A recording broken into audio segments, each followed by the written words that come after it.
इंदौर का आईएसबीटी एक ऐसा बस स्टैंड बन रहा है जो एयरपोर्ट जैसा दिखेगा। मुख्यमंत्री डॉक्टर मोहन यादव ने आईएसबीटी का दौरा कर विकास कार्यों का जायजा लिया और कहा कि यह बस स्टैंड दिसंबर महीने तक शुरू हो जाएगा। यह बस स्टैंड देश में मध्य प्रदेश का मान बढ़ाएगा। देखिए ये खास रिपोर्ट। इंदौर विकास प्राधिकरण इंदौर में एयरपोर्ट जैसा बस स्टैंड बना रहा है। यह प्रदेश का पहला ऐसा आईएसबीटी होगा जो एयर कूल्ड होगा और इसका नजारा एयरपोर्ट की तरह नजर आएगा। मुख्यमंत्री डॉक्टर मोहन यादव ने आईएसबीटी का दौरा किया और विकास कार्यों का जायजा लिया। इस दौरान सीएम मोहन यादव ने संभागायुक्त दीपक सिंह से विकास कार्यों की जानकारी ली।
मुख्यमंत्री डॉक्टर मोहन यादव ने कहा कि इंदौर का ये आईएसबीटी देश में मध्य प्रदेश का मान बढ़ाएगा, जिसमें यात्रियों के लिए हर तरह की सुविधाएं उपलब्ध होगी। यहां से 1500 बसों का आवागमन होगा, जिनमें करीब 80,000 यात्री आवागमन कर सकेंगे। दिसंबर महीने में यह बस स्टैंड शुरू हो जाएगा। की अलग अलग आवश्यकता और अलग जगह वहाँ की वित्तीय व्यवस्था भी रहती है। ये इंदौर हमारा प्रदेश का एक तरह से आर्थिक राजधानी के रूप में इसका गौरवशाली स्थान है। इसलिए आइडियल और एक तरह से गरिमा गौरवपूर्ण मॉडल यहाँ से बनते हैं। फिर हर एक स्थान की अपनी अपनी वहाँ की परिस्थिति रहती है, लेकिन उम्मीद कर रहे हैं कि देश के अंदर ऐसे अगर बस स्टैंड बनाए जिससे हमारे देश का गौरव बढ़े।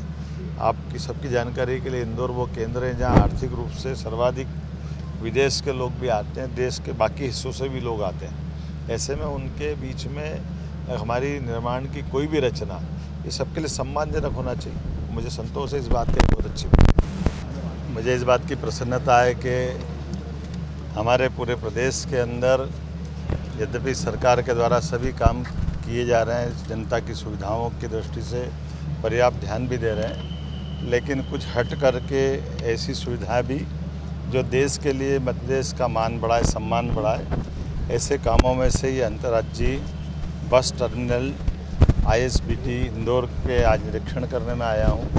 ये एक ऐसा बस स्टैंड बन रहा है जिसमें एक तरह से एयरपोर्ट की झलक भी दिखाई देगी और सब वो सुविधा रहेगी जिसके कारण से यात्री अपने आवागमन के इस केंद्र को बहुत अच्छे से मन में सम्मान के साथ भी और सुविधा के साथ इसका सुख भोग सकेगा। खासकर 1500 के आसपास बसों का बस स्टैंड अपनी जिस प्रकार की रचना और रूपरेखा बना रहा, प्रारंभ में 60 करोड़ से यात्रा प्रारंभ करते हुए जनता की सुविधाओं को लेकर के आईडीए ने 100 करोड़ तक का भी इसमें बजट स्वीकृत किया है। और जिस प्रकार से बताया गया कि लगभग 80,000 यात्रियों के आवागमन की व्यवस्था यहाँ हो जाएगी।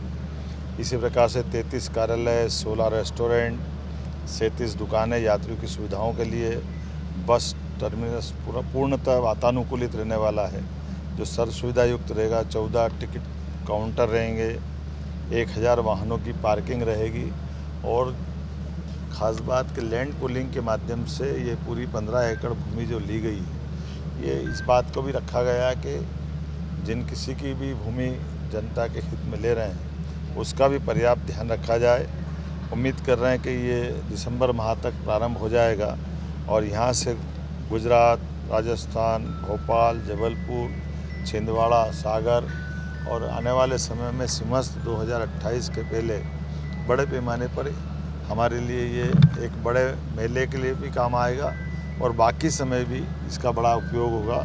मेरी अपनी ओर से आज के इस अवसर पर सभी आईडीए के और जिला प्रशासन के अधिकारियों को बधाई और खासकर जब ये हमारा प्राधिकरण का बोर्ड था और प्राधिकरण ने जो निर्णय किया यहाँ के जनप्रतिनिधियों के माध्यम से, मैं सभी तत्समय के निर्णयकर्ता प्राधिकरण के बोर्ड के अधिकारियों को, उनके साथ साथ हमारे मनोनीत पदाधिकारियों को बधाई देना चाहूँगा और उम्मीद करूँगा विकास का संकल्प इसी प्रकार जारी रहे। कुल मिलाकर इंदौर के प्रभारी मंत्री मुख्यमंत्री डॉक्टर मोहन यादव ने बस स्टैंड का निरीक्षण कर न सिर्फ विकास कार्य की रिपोर्ट ली बल्कि तेज गति से काम पूरा करने की दिशा निर्देश भी जारी किए। इस दौरान सीएम मोहन के साथ कैबिनेट मंत्री तुलसी सिलावट, विधायक गोलू शुक्ला, विधायक मधु वर्मा, विधायक महेंद्र हाडिया, सावन सोनकर, पूर्व आईडीए अध्यक्ष जयपाल सिंह चावड़ा, संभागायुक्त Deepak Singh, collector Ashish Singh, police commissioner Rakesh Gupta सहित प्रशासनिक अधिकारी और बीजेपी नेता